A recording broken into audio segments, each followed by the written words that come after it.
திருப்பத்தூர் அருகே ஓட்டுநர் உரிமம் புதுப்பிக்க சென்ற தொழிலதிபரை கத்தி முனையில் கடத்தி சென்று 12 லட்சம் பணத்தை பறித்த கும்பல். இது தொடர்பாக கந்திலி போலீசார் வழக்கு பதிவு செய்து 3 பேரை கைது செய்து விசாரணை மேற்கொண்டு வருகின்றனர். திருப்பத்தூர் மாவட்டம் ஜோலார்பேட்டையில் பிரபல சன்வேடி கம்பெனி தொழிலதிபரான இடையம்பட்டி பகுதியைச் சேர்ந்த யுவராஜ் என்பவரின் மகன் தியாகராஜ். இவர் முன்னாள் யூத் காங்கிரஸ் மாநில செயலாளராக இருந்துள்ளார். இந்த நிலையில் கடந்த 23ஆம் தேதி எலவம்பட்டி பகுதியில் உள்ள ஆர்டி அலுவலகத்திற்கு வாகன உரிமம் புதுப்பிக்க தனது இருசக்கர வாகனத்தில் சென்றுள்ளார்.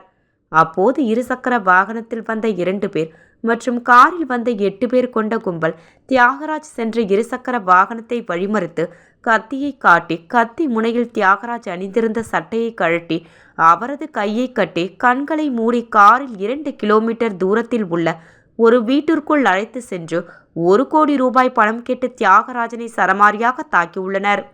அதன்பின் தியாகராஜ் என்னிடம் அவ்வளவு பணம் இல்லை, என் அப்பாவிடமும் நான் பேசுவதில்லை என கூறியுள்ளார்.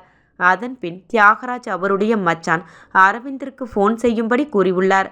அதனைத் தொடர்ந்து தியாகராஜ் செல்போனில் இருந்து அவருடைய மச்சான் அரவிந்துக்கு போன் செய்து 1 கோடி ரூபாய் பணம் கேட்டு வந்து கொடுத்தால் தியாகராஜனை விட்டு விடுவதாக கூறி மிரட்டியுள்ளனர்.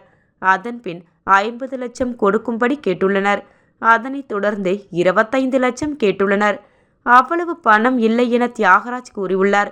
இறுதியில் 12 லட்சம் பணத்தை கொடுப்பதாக தியாகராஜ் மச்சான் அரவிந்த் ஒப்புக்கொண்டதை தொடர்ந்து ஹவுசிங் போர்டு பகுதியில் உள்ள தர்மபுரி மேம்பாலம் கீழே ரூபாய் 12 லட்சத்தை கடத்தலில் ஈடுபட்ட கும்பலிடம் அரவிந்த் கொடுத்துவிட்டு அங்கிருந்து சென்றுள்ளார்.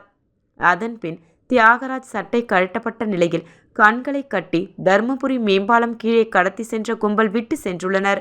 அப்பொழுது முகத்தில் தாடி உடைத்து முகம் முழுவதும் படுகாயத்துடன் இருந்த தியாகராஜ் அவ்வழியாக சென்ற ஆட்டோ ஒன்றை பிடித்து ஆட்டோவில் தனியார் மருத்துவமனைக்கு தியாகராஜ் சென்றுள்ளார்.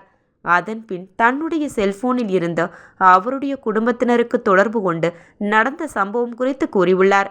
தகவலறிந்த மருத்துவமனைக்கு வந்த அவருடைய குடும்பத்தினர் தியாகராஜுக்கு தீவிர சிகிச்சை அளித்து வந்த நிலையில் நேற்று தியாகராஜ் மீண்டும் வீடு திரும்பிய நிலையில் இது தொடர்பாக தியாகராஜ் தந்தை யுவராஜ் என்பவர் கந்திலி காவல் நிலையத்தில் நேற்று புகார் கொடுத்துள்ளார். புகாரின் பேரில் கந்திலி போலீசார் வழக்கு பதிவு செய்து தியாகராஜின் உறவினரான அரவிந்தன் மற்றும் அவரது நண்பர்கள் 2 பேர் உட்பட 3 பேரை சந்தேகத்தின் பேரில் அழைத்து வந்து விசாரணை மேற்கொண்டு வருகின்றனர்.